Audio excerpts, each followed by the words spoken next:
Hey Maggie. So last time we read a chapter and then we talked, and you said that I read a little too fast. So this time I'm going to try to slow down just a little bit. And we're going to pick up in our Winnie the Pooh book on page 22. So remember the story last time was all about Christopher Robin, this little boy who has this bear Pooh, and he asks his dad to tell him a story about Pooh, and his dad tells him a story about how Winnie the Pooh climbed a tree to get some honey, and then he had to get a balloon to try to get the honey, but then they painted the balloon so that it looked like a cloud. It was all very goofy. But I don't know what the next story is. So we're going to start on chapter 2, and that's on page 22. And the 2, if you look on page 22, the 2 looks like an II or an 11, but that's because it's Roman numerals. And Roman numerals are a weird way of telling us numbers. So that II is actually a 2. And the title of the chapter is In Which Pooh Goes Visiting and Gets Into a Tight Place. Uh-oh. Wonder what that means is going to happen. So, I'm going to read, and I will try to slow down so that you can keep up just a little bit. All right? But I still might go a little faster. But you could always rewatch the video, and if you do it a couple times, then you might be able to keep up even better the second or the third time. All right. Chapter 2, In Which Pooh Goes Visiting and Gets Into a Tight Place. Edward Bear, known to his friends as Winnie the Pooh, or Pooh for short, was walking through the forest one day, humming proudly to himself. He had made up a little hum that very morning, as he was doing his stoutness exercises in front of the glass. Stoutness exercises mean that he's exercising in front of a mirror. You can see it down there in the picture too. And stout means kind of short and fat. So it probably means stoutness exercises probably means that he's exercising so that he's not quite as fat.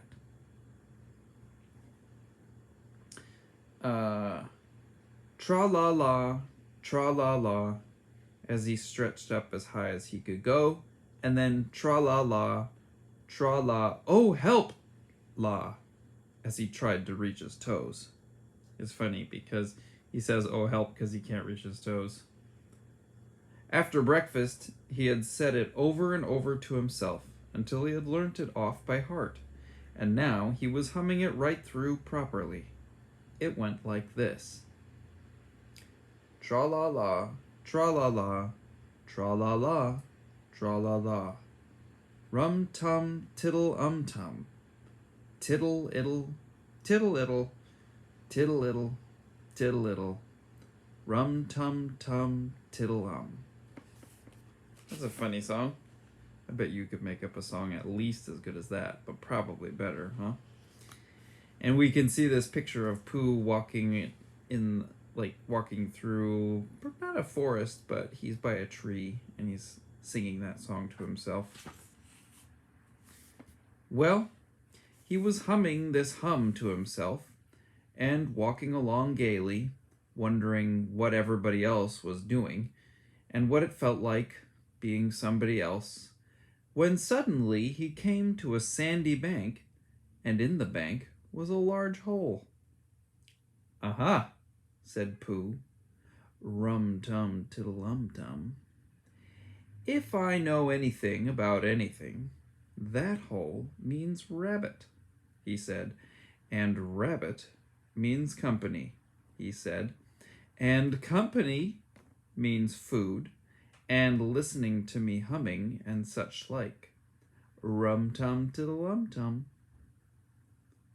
So he bent down, put his head into the hole, and called out, Is anybody home? There was a sudden scuffling noise from inside the hole, and then silence. What I said was, "Is anybody home?" called out Pooh very loudly. "No," said a voice, and then added, "You needn't shout so loud. I heard you quite well the first time." "Bother," said Pooh. "Isn't there anybody here at all?" "Nobody." It's funny because there's obviously somebody there, right? But Pooh believes that nobody's talking. Winnie the Pooh took his head out of the hole and thought for a little, and he thought to himself, "There must be somebody there, because somebody must have said nobody." So he put his head back in the hole and said, "Hello, Rabbit, isn't that you?" "No," said Rabbit, in a different sort of voice this time. "But isn't that Rabbit's voice?" "I don't think so," said Rabbit. "It isn't meant to be." "Oh," said Pooh. He took his head out of the hole and had another think, and then he put it back and said, "Well, could you very kindly tell me where Rabbit is?" "He has gone to see his friend Pooh Bear, who is a great friend of his." "But this is me," said Bear, very much surprised. "What sort of me?" "Pooh Bear." "Are you sure?" said Rabbit, still more surprised. Quite sure," said Pooh. "Oh, well, then, come in." And you can see here we've got this picture down here of Pooh, and he looks like he's stuck in the hole. And there's Rabbit in his house looking at Pooh too. Ooh, I made a rhyme. Pooh too. I'm going to turn the page. We're on page 26. So Pooh pushed and pushed and pushed his way through the hole, and at last he got in. "You are quite right," said Rabbit, looking at him all over. "It is you. Glad to see you." "Who did you think it was?" "Well, I wasn't sure. You know how it is in the forest. One can't have anybody coming into one's house. One has to be careful. What about a mouthful of something?" Do you see in that paragraph there's two words that have different kinds of letters? And they're kind of squiggly, and we call that italicized, and it means we're supposed to say them with more feeling to them. So anybody and careful, those are the two words that they're telling us to put more feeling on. Back to the story. Pooh always liked a little something at 11 o'clock in the morning, and he was very glad to see he was very glad to see Rabbit getting out the plates and mugs. And when Rabbit said, "Honey or condensed milk with your bread?" he was so excited that he said, "Both." And then, so as not to seem greedy, he added, "But don't bother about the bread, please." And for a long time after that he said nothing, until at last, humming to himself in a rather sticky voice, he got up, shook Rabbit lovingly by the paw, and said that he must be going on. Do you see in that paragraph there's 3 dots? There's actually a lot of places in here that there are 3 dots. The 3 dots mean that we have to wait a little bit before we go to the next word. We have to put a little pause when we're talking. "Must you?" said Rabbit politely. "Well," said Pooh, "I could stay a little longer if you," and he tried very hard to look in the direction of the larder. "As a matter of fact," said Rabbit. "I was going out myself directly." "Oh, well, then I'll be going on. Goodbye." "Well, goodbye, if you're sure you won't have any more." "Is there any more?" asked Pooh quickly. Rabbit took the covers off the dishes and said no, there wasn't. "I thought not," said Pooh, nodding to himself. "Well, goodbye.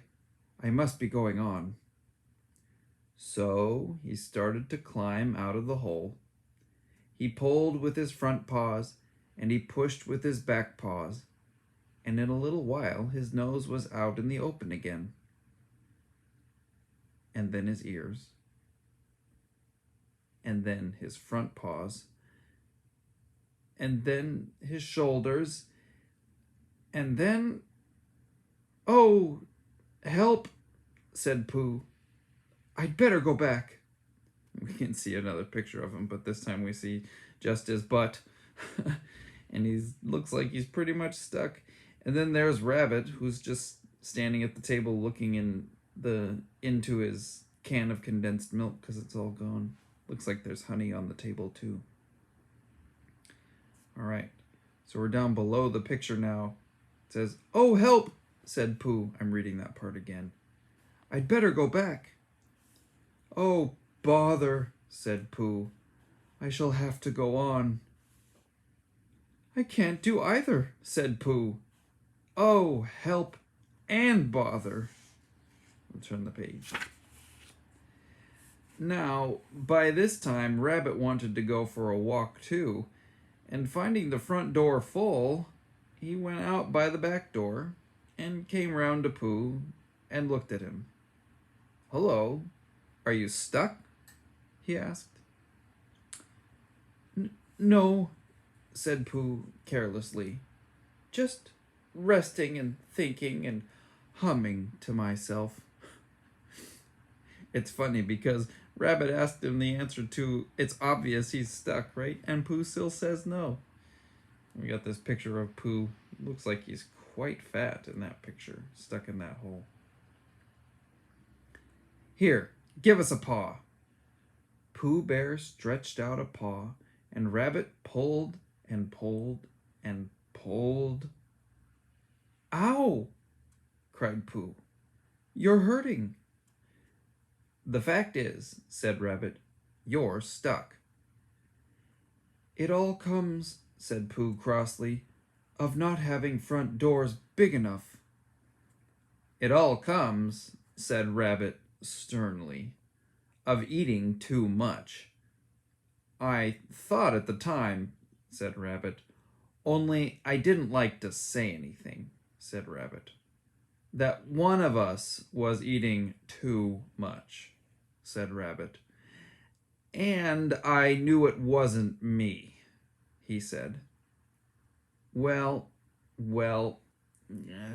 I shall go and fetch Christopher Robin." Christopher Robin lived at the other end of the forest, and when he came back with Rabbit and saw the front half of Pooh, he said, "Silly old bear," in such a loving voice that everybody felt quite hopeful again. "I was just beginning to think," said Bear, sniffing slightly, "that Rabbit might never be able to use his front door again, and I should hate that," he said. "So should I," said Rabbit. "Use his front door again?" said Christopher Robin. "Of course he'll use his front door again." "Good," said Rabbit. "If we can't pull you out, Pooh, we might push you back." Rabbit scratched his whiskers thoughtfully and pointed out that when once Pooh was pushed back, he was back, and of course nobody was more glad to see Pooh than he was. Still, there it was. Some lived in trees, and some lived underground, and... "You mean I'd never get out?"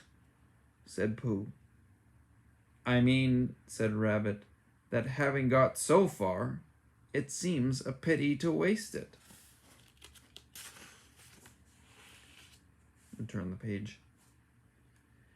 Christopher Robin nodded. Then there's only one thing to be done, he said. We shall have to wait for you to get thin again. How long does getting thin take? Asked Pooh anxiously. About a week, I should think. But I can't stay here for a week. You can stay here, all right, silly old bear. It's getting you out which is so difficult. We'll read to you, said Rabbit cheerfully. And I hope it won't snow, he added. And I say, old fellow, you're taking up a good deal of room in my house. Do you mind if I use your back legs as a towel horse? Because, I mean, there they are, doing nothing. Oh, Bowser is moving because, look at. And it would be very convenient just to hang the towels on them. That's funny. They just want to hang towels on. Oh, we can see in the picture over there that that's what what Rabbit's doing. He's hanging his towels on Pooh's back legs. A week, said Pooh gloomily. What about meals? I'm afraid no meals, said Christopher Robin. Sorry, Bowser won't stop moving. So Christopher Robin says, I'm afraid no meals, said Christopher Robin, because of getting thin quicker. But we will read to you. Bear began to sigh, and then he found he couldn't because he was so tightly stuck, and a tear rolled down his eye as he said, Then would you read a sustaining book such as would help and comfort a wedged bear in a great tightness? So, for a week, Christopher Robin read that story of book at the north end of Pooh. That was a funny sentence, isn't it? It sounded weird to me when I said it. And then down below that picture, we've got the picture of, or below that paragraph, we have the picture of Christopher Robin, and he's got his book. Looks like they're reading a book about jam, and Pooh was listening. And we've got some more words, and it says, and Rabbit hung his washing on the south end. And then there's the picture that I was talking about earlier about hanging those towels on his feet, on his legs. And we go down to the bottom where there's more words, and it says, and in between, Bear felt himself getting slenderer and slenderer. And at the end of the week, Christopher Robin said, now. Oh my goodness, look at this picture. It's like we've got everybody here pulling. We got Christopher Robin and a bunch of rabbits. We've got, looks like a hedgehog and some mice. It looks like piglets there. Maybe rats. Probably rats or mice. And then there's like a ferret and even some bugs, it looks like, have come to watch. So page 32, it says, so he took hold of Pooh's front paws, and Rabbit took hold of Christopher Robin, and all Rabbit's friends and relations took hold of Rabbit, and they all pulled together. And for a long time, Pooh only said, ow, and oh. And then, all of a sudden, he said, pop, just as if a cork were coming out of a bottle. And Christopher Robin and Rabbit and all Rabbit's friends and relations went head over heels backwards. And on top of them came Winnie the Pooh, free. So, with a nod of thanks to his friends, he went on with his walk through the forest, humming proudly to himself. But Christopher Robin looked after him lovingly and said to himself, silly old bear. The end. That was a goofy story. Just Winnie the Pooh getting stuck in a hole. And having to starve himself so that he can get out of the hole. That's goofy. You should never starve yourself. So don't do that. This is just a goofy story. All right. Well, I hope that was kind of fun for you. And remember that if I was still going too fast for you, you could always go back and read it again. And I bet if you went back and read the first one or this one, you'd be able to follow along even faster because you'll know the story and you'll know the words a little bit better. So next time we'll read the next chapter, and that one is called Chapter 3, in which Pooh and Piglet go hunting and nearly catch a woozle. But I'm going to have to wait to find out what a woozle is because I'm not going to read it until I read it to you. So, until next time, bye-bye. Love ya.